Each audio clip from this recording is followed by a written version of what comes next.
Hello everyone, and welcome to a special pilot episode of 17 Stages of Story. In this episode, we'll be walking through the hero's journey in Die Hard, just in time for Christmas. It's Christmas, Theo. It's the time of miracles. One of my main goals with this channel is to build a huge catalog of breakdowns like this one, where I'll go through the hero's journey step by step for hundreds of movies, maybe more. But before I start making these individual breakdowns, I've committed to a 19-part series that explains what the hero's journey is so that people who are new to the concepts can follow along. Bet your ass I wish to proceed. And that's going to take me a few months, so my wife suggested that I also launch with at least one breakdown so people who are already familiar with the hero's journey can see what to expect down the road. If you're starting from scratch, then I would suggest that you check out the first chapter of the docuseries, which is linked in the description below. It gives you a basic overview of what the hero's journey is, how I think it works, and a short walkthrough of all 17 stages. So without further ado, let's dive in. The movie begins with our hero, John McClane, crossing the first threshold, traveling from his ordinary world of New York to the extraordinary world of Los Angeles. Our first image of John is the wedding ring on his left hand, which is clenched in fear around the armrest. Perfect. Here he gets a little supernatural aid from a single-serving friend who tells John how to deal with the stress of long flights. After you get where you're going, take off your shoes and your socks. Then you walk around on the rug barefoot and make fists with your toes. And it's not just advice for air travel. It's symbolic of the fact that he's entered the upside-down clown world of Los Angeles.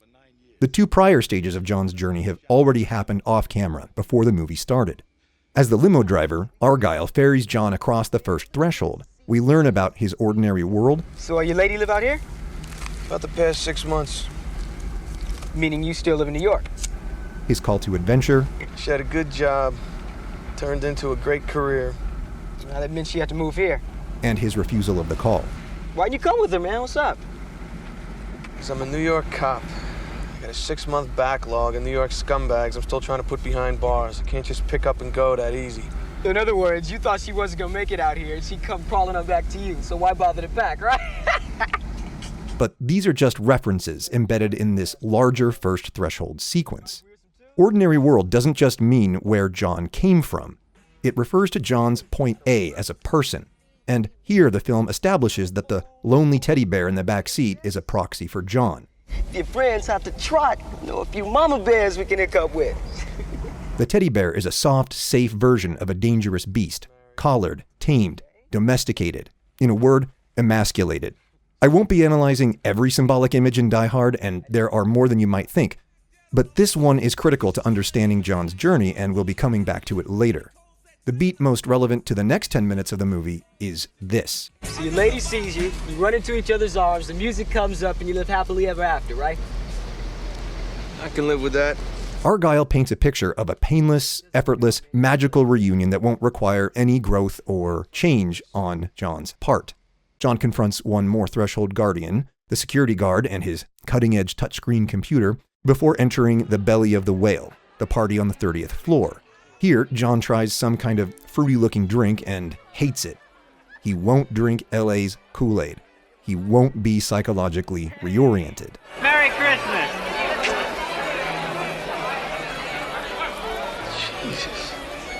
He eventually meets Joe Takagi, the head of Nakatomi US. He takes John to Holly's office where he meets Ellis, the spoiled prince of Nakatomi's American fiefdom, who also has his eye on Holly.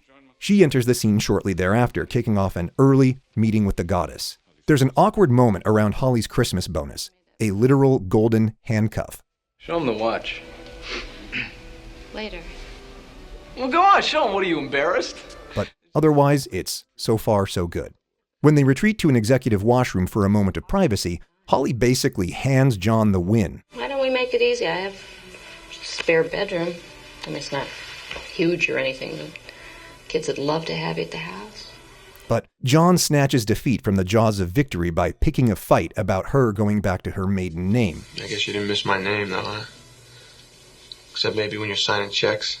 Notice that this only happens after he gets the thing he said he'd be happy with just a few minutes earlier. Holly exits stage left when she's asked to give a speech, leaving John to berate himself for his bullheaded behavior. They have issues they need to discuss. John's not wrong about that, but There's a time, a place, and a way to do it, and John goes 0 for 3. If only he'd taken that supernatural aid seriously and made fists with his toes sooner, none of this would have happened. And I'm only half kidding about that. And then he hears the gunfire.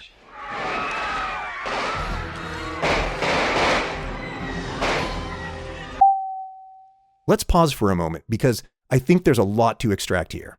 I've never heard anyone describe Die Hard this way, but in terms of the hero's journey, Die Hard might qualify as a genre swap movie, like Predator or From Dusk Till Dawn. Die Hard just fast forwards to the same point in the hero's journey, meeting with the goddess, in the first 15 minutes instead of the midpoint. But in all three cases, what seems like the start of a completely different movie is actually a direct continuation of the same story, expressed now symbolically instead of literally. Die Hard is about a good but stubborn cop who's forced to confront his deepest doubts about his own manhood. The conflict with the terrorists begins shortly after our hero achieves his objective of reuniting with his wife, then blows it. So where does the hero's journey go once a genre swap movie has swapped genres? Broadly speaking, the story performs a kind of hard reset, but the details will vary depending on the needs of the story. In From Dusk Till Dawn, Seth Gecko is able to speedrun through the first few stages of his rebooted hero's journey because the new call, is so loud and clear. In Predator, the slow buildup to the assault on the enemy camp is followed by another slow buildup where our heroes pay in blood as they try to contend with a problem they haven't seen and still don't understand. In Die Hard, we see a combination of the two. The nature of the true threat is loud and clear. Boom!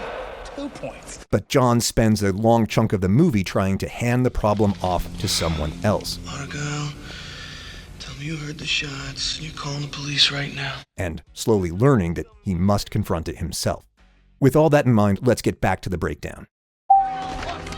The gunfire is John's second call to adventure. A call he refuses just a minute later when he decides to outsource the problem. On the practical level, of course, John is doing the right thing. But remember, on the mythological level, the terrorists are his demons, his problem, and no one can solve your problems for you. Beyond that, calling for help represents John doubling down on his superego, the mask he wears, the role he plays in society. It's okay, I'm a cop. This means that supernatural aid inadvertently comes from the bad guys when they shut down his fire alarm. We've got a fire alarm.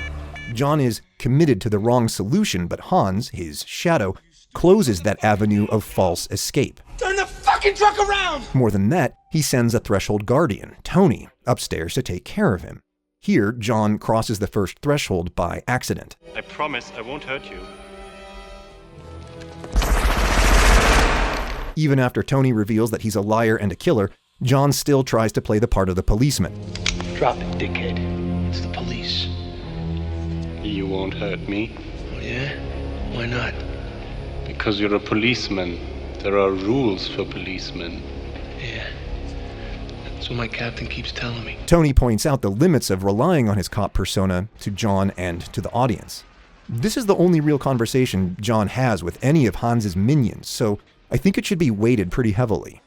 John gives an ambiguous reply right before turning the situation into a free-for-all. This is also the only time John kills one of the terrorists by accident.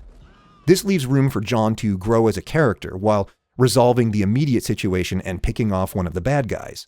I suspect it's just a happy accident that Tony's death happens on a flight of stairs, a liminal space, a place of transition where our hero descends deeper into the extraordinary world. Once he loots Tony's radio, the road of trials commences. He heads to the roof to issue a full and proper call for help. Mayday, mayday. Anyone copying Channel 9? Terrorists have seized the Nakatomi building and are holding at least 30 people hostage. But the dispatchers don't believe him. Attention, whoever you are. This channel is reserved for emergency calls only. No fucking shit, lady! Do I sound like I'm ordering a pizza? And the call is interrupted when Carl and his goons arrive. To escape his pursuers, John climbs inside an air duct, which marks the beginning of the second Belly of the Whale sequence. First, John actually refers to himself as food. I know what a TV dinner feels like. The obvious comparison being that a TV dinner comes wrapped in metal foil. But he's also moving through the bowels of the building, being digested by it. Next, he has a near-death experience, which is a recurring motif for the Belly of the Whale.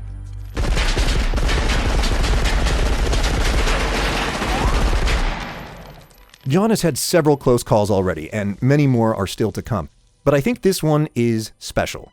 John doesn't outwit, outfight, or outmaneuver his enemies to survive by the skin of his teeth. He's trapped, immobilized, and it's just dumb luck that he survives. The belly of the whale reaches its climax when John confronts Marco and Heinrich in the conference room. Once again, John tries to play the cop, leading to one of the film's many iconic moments. Next time you have a chance to kill someone, don't hesitate.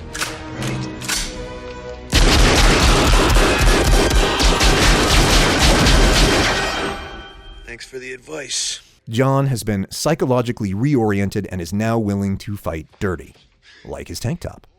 Down in the street below, Sergeant Al Powell almost gets away clean, but John, for the second time in the story, uses a corpse to send a message.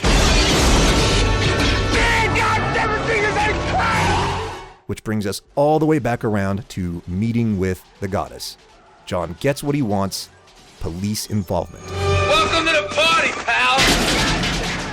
It's here that the structural complexities that go along with a genre swap more or less collapse into a linear golden path, and the rest of the hero's journey plays out mostly in canonical order. Here we get to see John's first talk with Hans, which leads to the famous line. Yippee-ki-yay, motherfucker. We also get to see his first talk with Al, where it's clearly shown that John was not planning to keep battling the terrorists once the police got involved. In the meantime, I want you to find a safe place to hole up and let us do our job, understand? They're all yours, Al. Unfortunately, we quickly realize that this rescue isn't going to be all it's cracked up to be, and a lengthy woman as the temptress phase kicks off with the arrival of the feckless Dwayne T. Robinson, Deputy Chief of Police.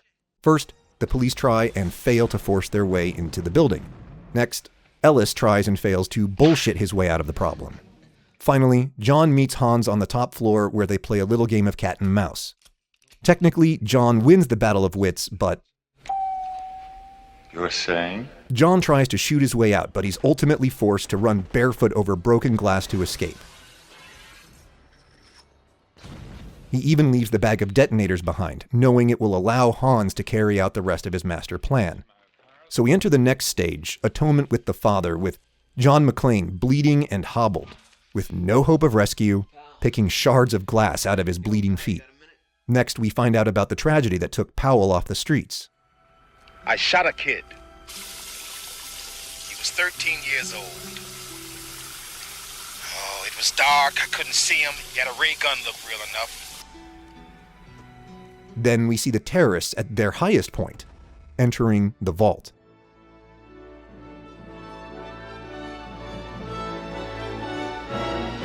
Merry Christmas. John finally hits rock bottom when he confronts his own mortality and fallibility.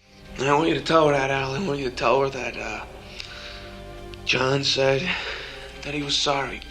But then, a random turn of phrase leads him to apotheosis, the eureka moment that inspires the hero to pick himself up and try again. You just watch your ass and you'll make it out of there, you hear me? Well, I guess that's up to the man upstairs. His hunch leads him back to the roof, where he realizes that the terrorists intend to blow everyone up in an attempt to fake their own deaths. After defeating Carl in a vicious brawl, John races to the roof to rescue Holly. So this is the stage where the hero makes his play for the ultimate boon. But the boon has been pulled deeper into the heart of the extraordinary world like a carrot on a stick. They took her! Where? The vault! Where is the vault? The 30th floor! The refusal of the return begins when John herds the rest of the hostages off the booby-trapped roof with some gunfire. This causes the approaching FBI agents to mistake him for a hostile. They try to shoot him down, but get caught in the blast when Hans blows the roof. This is the first of two rescues from without, the second one arriving just after John blasts his way back into the building. While John is trying to figure out how he's going to save Holly with just 2 bullets left, we see a roll of duct tape covered in Holly. So it's clear now that he's got something in mind, which leads directly to the magic flight, the final conflict with Hans and his 2 remaining henchmen. 1 remaining henchman. John wins by confronting, integrating, and surrendering to his shadow. As an action movie, his surrender is, of course, a ploy. But it's important as a symbolic act for his hero's journey.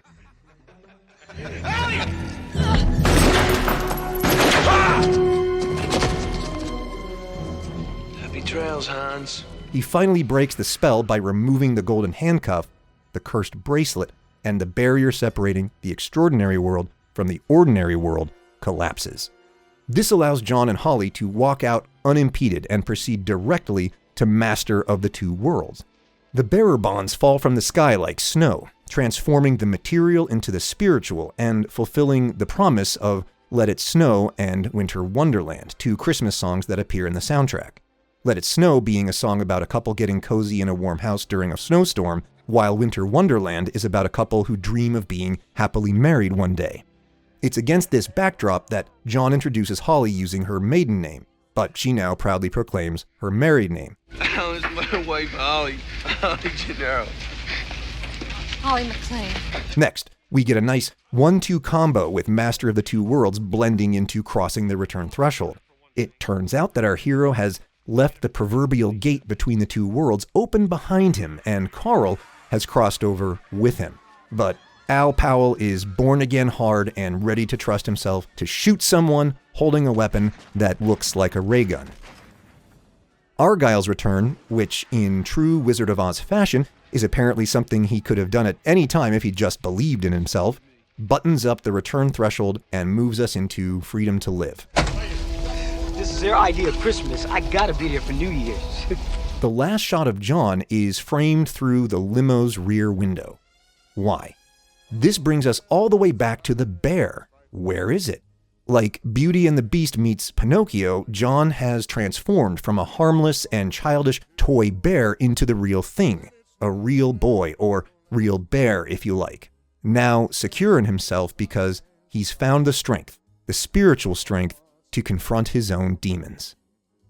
So that's Die Hard. It's a brilliant film, it's a masterpiece, and I hope that by walking through the hero's journey, you love Die Hard a little more than you already did. If you enjoyed this breakdown, feel free to smash that like button, subscribe to the channel, share this video with other Die Hard fans, become a supporter on Subscribestar, or leave a comment below. Everything helps. This was the 17 stages of story in Die Hard. Thanks for watching, and I'll see you next time.